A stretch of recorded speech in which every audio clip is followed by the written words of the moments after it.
Believe it or not, but nobody actually likes running. Running, right? I just got back from a run about an hour ago, and of course, I didn't want to put on my running shoes, get outside, and start running, right? What makes it easier for me is the app called Nike Run Club, right? That's when they kind of talk you through it, those guided runs, right?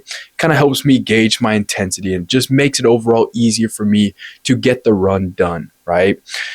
But I just got back from a run. And like I said, of course, I didn't want to go out and do it, yet I did it anyways. And after the run, I felt incredible. I felt amazing. It feels so good after a run, after doing something that you didn't want to do, but you persevered and you did it anyways, right? And that's why I started this video with nobody actually likes running. Nobody. And I 100% believe that. Everyone that you see that you may think loves running, they just like the feeling you get after running more than anybody else. That's why they do it. Not because of the feeling during running. It hurts your joints, hurts your respiratory system, your throat, right? If it's cold outside, nobody wants to go out for a run. Yet those people that you see that do it anyways, they just love that feeling so much. But in my opinion, running is one of the best forms of exercise that you can do, right? Because not only is it great physically with the right structure, right? Running and jogging in general, for extended amounts of period of time, that can actually be bad for you, especially if you're a high performer who can get stressed very easily in your work life, in your business life. Going out for a run after to de-stress is not how it works, right? When you go out running, you can easily elevate your cortisol, which is not good. That elevates your stress for the rest of the day in your whole body, right? So with the right structure that doesn't fry your nervous system, again, running is one of the best forms of exercise, again, in my opinion, right? Because you're not only getting physical results from it, you're not only burning some good calories, building some endurance, but also it's for your mentality. Again, nobody would rather go run outside rather than hop on the stationary bike or the elliptical or go swimming, right? Running is one of the worst ones that most people hate doing. And so again, that builds your mental fortitude. The same way you get calluses on your hands, right? From lifting, so that your skin gets stronger, so that next lift, your body is able to handle it, right? The same way you get calluses on your hands is the same way you build a mental callus. Every run that you go on, every time you do something that you don't want to do, you add a mental layer of that callus, right? And this leads to self-discipline in other areas of your life, right? When you go out for a run, you add another layer to your mental discipline and your mental fortitude that leaks into whenever you don't want to do something for work.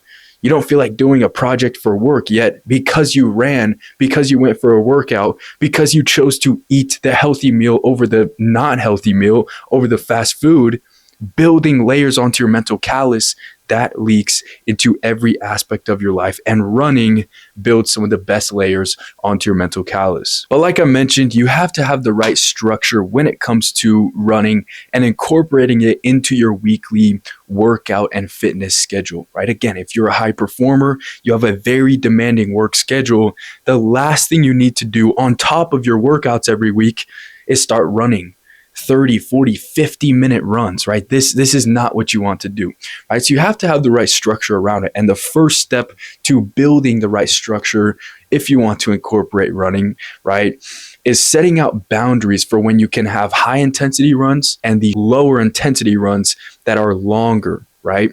So for example, yesterday, I went for a nice 30-minute slow, low intensity run, right? I hit legs the day before that, so there's no point to try and go out balls to the walls trying to get in a high intensity run in, right? There's no point in that. I'm just going to increase my cortisol. I'm just going to cause my central nervous system to go crazy, right? It's going to fry through it. And so the first step is setting those boundaries and being aware of how your body feels and going for those high intensity, shorter runs, 10, 15 minutes at a faster pace, or going for those longer, lower intensity runs, sort of active recovery runs, right? And that's the first step in incorporating it, right? And then of course, integrating it within your workout schedule. Like I just explained, actually, I hit legs 2 days ago. Yesterday, I wasn't going to go for a hard, intense run.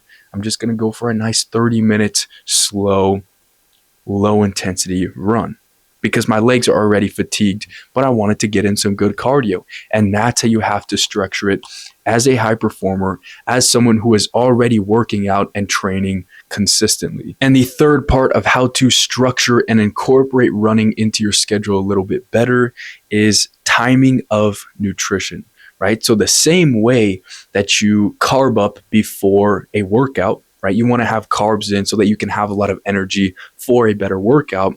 You want to obviously do the same for running, but you have to structure it very well with the days that you lift as well. For me, I'm not going to go lift and then go for my run, whether that be a high intensity or low intensity run.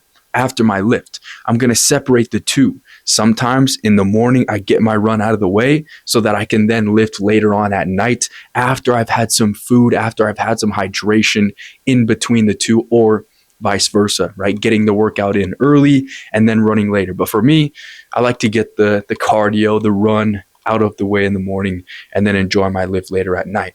But in order for me to do that, I need to separate the two far apart enough to where I can, again, like I said, eat enough carbohydrates, protein, replenish those glycogen stores that I exhausted from my run. Again, like I said too, the hydration levels, the electrolytes, so that when I go to work out, again, I have the energy. I'm not exhausted. My body isn't depleted. I can fit both of them in the same day with the right nutritional structure. So it's as simple as that. Going to be a short one today, right? But I just wanted to explain to you that nobody actually likes running. So if you want to start getting into it, you don't have to love it at first, but just be aware of how great you feel after a run, and that will just compound over time. That feeling will get better and better and better as you structure running into your training schedule a little bit better as well.